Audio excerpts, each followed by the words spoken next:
Hello dears, welcome back to my YouTube channel. ഇന്ന് നമുക്ക് വളരെ ടേസ്റ്റി ആയിട്ടുള്ള ഗോബി മഞ്ചൂരിയൻ എങ്ങനെയാണ് സിമ്പിളായിട്ട് തയ്യാറാക്കിയെടുക്കുന്നതെന്ന് നോക്കാം. റെസ്റ്റോറൻറ്റിലൊക്കെ കിട്ടുന്ന പോലെ അതേ ടേസ്റ്റിൽ തന്നെ അടിപൊളിയായിട്ട് നമുക്കിത് വീട്ടിലുണ്ടാക്കിയെടുക്കാൻ പറ്റും. കോളിഫ്ലവറൊക്കെ നല്ല ക്രിസ്പി ആക്കിയിട്ട് ഫ്രൈ ചെയ്തിട്ടാണ് നമ്മളിത് തയ്യാറാക്കിയെടുക്കുന്നത്. അപ്പോൾ നമുക്ക് റെസിപ്പിയിലേക്ക് പോകാം. ഗോബി മഞ്ചൂരിയൻ തയ്യാറാക്കാനായിട്ട് ഇതുപോലത്തെ ചെറിയൊരു കോളിഫ്ലവറാണ് ഞാൻ എടുത്തിട്ടുള്ളത്. ഏകദേശം ഒരു 500 ഗ്രാം ഉണ്ട്. കോളിഫ്ലവറിൻ്റെ ഇലയൊക്കെ കളഞ്ഞ് ഇതുപോലെ ചെറിയ ചെറിയ കഷ്ണങ്ങളാക്കി എടുത്തിട്ടുണ്ട്. ഇനിയൊരു സോസ് പാനിലേക്ക് കോളിഫ്ലവർ കഷ്ണങ്ങളാക്കിയത് ഇട്ട് കൊടുക്കാം. ഇതിലേക്ക് ഇനി 1 ടീസ്പൂൺ ഉപ്പും 1/2 ടീസ്പൂൺ മഞ്ഞൾപ്പൊടി കൂടി ചേർത്ത് കൊടുത്ത ശേഷം നല്ല ചൂടുവെള്ളം കോളിഫ്ലവർ മുങ്ങിക്കിടക്കുന്ന പരുവത്തിൽ ഒന്ന് ഒഴിച്ചു കൊടുക്കുന്നുണ്ട്. എന്നിട്ടൊന്ന് മിക്സ് ചെയ്തെടുത്ത ശേഷം കുറച്ച് നേരം വെക്കാം. കോളിഫ്ലവറിലുള്ള വിഷാംശമോ അണുക്കളോ അങ്ങനെ എന്തെങ്കിലുമൊക്കെ ഉണ്ടെങ്കിൽ അത് പോവാനാണ് ഇങ്ങനെ ചെയ്യുന്നത്. ഇങ്ങനെ ഒരു 10 മിനിറ്റ് വെച്ച ശേഷം ഇതൊന്ന് കഴുകി വാരി എടുത്ത് വെച്ചിട്ടുണ്ട്. അടുത്തതായിട്ട് കോളിഫ്ലവർ ഫ്രൈ ചെയ്തെടുക്കാനുള്ള ബാറ്റർ റെഡിയാക്കി എടുക്കണം. അതിനായിട്ട് ഒരു ബൗളിലേക്ക് 100 ml മെഷറിംഗ് കപ്പിൽ 1 കപ്പ് കോൺഫ്ലവർ, 1 കപ്പ് മൈദ ഇത്രയും ഇട്ട് കൊടുക്കാം. കൂടെ തന്നെ കളറിന് വേണ്ടിയിട്ട് 1 ടീസ്പൂൺ കാശ്മീരി ചില്ലി പൗഡർ ചേർത്ത് കൊടുക്കാം. ഇനി ഇതിലേക്ക് 1/2 ടീസ്പൂൺ കുരുമുളക് പൊടി, 1 ടീസ്പൂൺ ഉപ്പ് കൂടെ ഇട്ട് കൊടുത്ത ശേഷം ഒന്ന് ഇളക്കി കൊടുത്ത് മിക്സാക്കി എടുക്കാം. ഇനി ഇതിലേക്ക് കുറച്ച് വെള്ളം കൂടി ഒഴിച്ചു കൊടുത്ത് ഒരു കുഴമ്പ് പരുവത്തിലുള്ള ബാറ്ററാക്കി എടുക്കണം. ഇതിപ്പോൾ റെഡി ആയിട്ടുണ്ട്. ഇതുപോലെ കുറച്ച് തിക്കായിട്ടുള്ള കൺസിസ്റ്റൻസിയിലായിരിക്കണം ബാറ്റർ ഉണ്ടായിരിക്കേണ്ടത്. ഇനി കഴുകി വൃത്തിയാക്കി വെച്ചിരിക്കുന്ന കോളിഫ്ലവർ ഈ ബാറ്ററിലേക്ക് ഇട്ട് കൊടുക്കാം. എന്നിട്ട് ബാറ്ററിൽ കോളിഫ്ലവർ നന്നായിട്ടൊന്ന് കോട്ട് ചെയ്തെടുക്കാം. ഇനി ഇതൊന്ന് ഫ്രൈ ചെയ്തെടുക്കണം. അതിനായിട്ട് പാനിലേക്ക് എണ്ണ ഒഴിച്ചു കൊടുക്കണം. ഞാനിവിടെ സൺഫ്ലവർ ഓയിലാണ് ഉപയോഗിച്ചിരിക്കുന്നത്. എണ്ണ ചൂടായിട്ട് വരുമ്പോൾ ഇതിലേക്ക് ഇനി കോളിഫ്ലവർ ഓരോന്നായിട്ട് ഇട്ട് കൊടുക്കാം. കോളിഫ്ലവർ ഇട്ട് കൊടുക്കുമ്പോൾ അടുത്തടുത്തായിട്ട് ഇട്ട് കൊടുക്കാതെ ഒന്നിടവിട്ട് വേണം ഇട്ട് കൊടുക്കാൻ. എന്നിട്ട് നല്ല ക്രിസ്പായിട്ട് വരുന്നത് വരെ തിരിച്ചു മറിച്ചു ഇട്ട് ഒന്ന് ഫ്രൈ ആക്കി എടുക്കണം. നല്ല ക്രിസ്പായിട്ട് വരുമ്പോൾ ഇനി ഇത് കോരി മാറ്റാം. ഇതുപോലെ നല്ല ക്രിസ്പാക്കി എടുക്കണം. എന്നാലേ നമ്മുടെ റെസിപ്പി നല്ല പെർഫെക്റ്റ് ആയിട്ട് കിട്ടുള്ളൂ. ഇതുപോലെ തന്നെ ബാക്കിയുള്ളതെല്ലാം ഫ്രൈ ചെയ്തെടുക്കാം.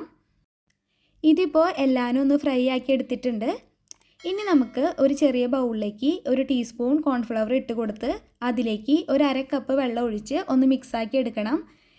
ഇതുപോലെ വേണം റെഡിയാക്കി എടുക്കാൻ. ഇനി ഇത് മാറ്റി വയ്ക്കാം. ഇനി നമുക്ക് പ്രധാന കുക്കിങ്ങിലേക്ക് കിടക്കാം. അതിനായിട്ട് പാനിലേക്ക് 3 ടേബിൾ സ്പൂൺ ഓയിൽ ഒഴിച്ചു കൊടുക്കാം. എണ്ണ ചൂടായിട്ട് വരുമ്പോൾ ഇതിലേക്ക് 1 ടേബിൾ സ്പൂൺ ഇഞ്ചി അരിഞ്ഞത്, 1 ടേബിൾ സ്പൂൺ അളവിൽ തന്നെ വെളുത്തുള്ളി അരിഞ്ഞത് ഇത്രയും ചേർത്ത് കൊടുത്ത് ഒന്ന് ഇളക്കി കൊടുക്കാം. ഇനി ഇതിലേക്ക് 3 പച്ചമുളക് അരിഞ്ഞതും സ്പ്രിംഗ് ഓനിയൻ വൈറ്റും ചേർത്ത് കൊടുത്ത ശേഷം ഒന്നുകൂടെ ഒന്ന് ഇളക്കി കൊടുത്ത് മിക്സാക്കി എടുക്കണം. ഇനി ഇതിലേക്ക് പകുതി സവോള ഇതുപോലെ ചെറുതാക്കി ചോപ്പ് ചെയ്തത് കൂടെ ചേർത്ത് കൊടുത്ത ശേഷം ഇതിലേക്ക് ഇനി 1/2 ടീസ്പൂൺ ചില്ലി ഫ്ലേക്സ് കൂടി ചേർത്ത് കൊടുക്കാം. ഇനി ഇതിലേക്ക് 2 ടേബിൾ സ്പൂൺ സോയാ സോസും 2 ടേബിൾ സ്പൂൺ അളവിൽ ടൊമാറ്റോ കച്ചപ്പും കൂടി ചേർത്ത് കൊടുത്ത് ഒന്ന് ഇളക്കി കൊടുക്കണം.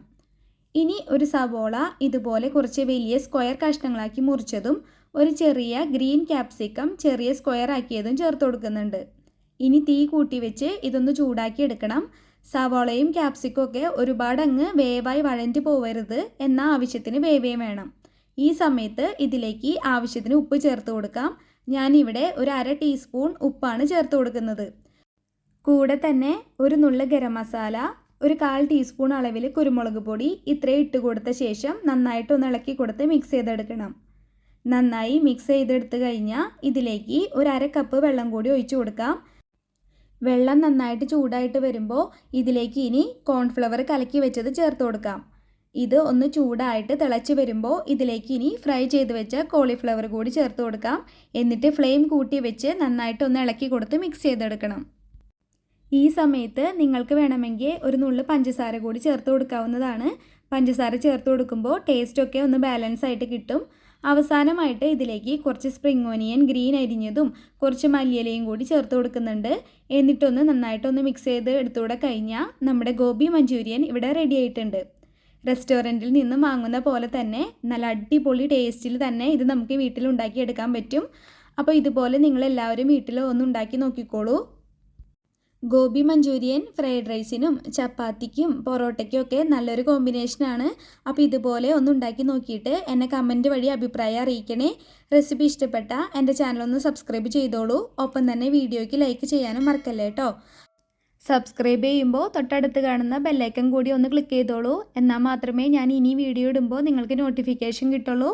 അപ്പോൾ അടുത്തൊരു ടേസ്റ്റി റെസിപ്പിയായിട്ട് ഞാൻ വീണ്ടും വരുന്നതായിരിക്കും. അതുവരേക്കും ബൈ ബൈ. താങ്ക്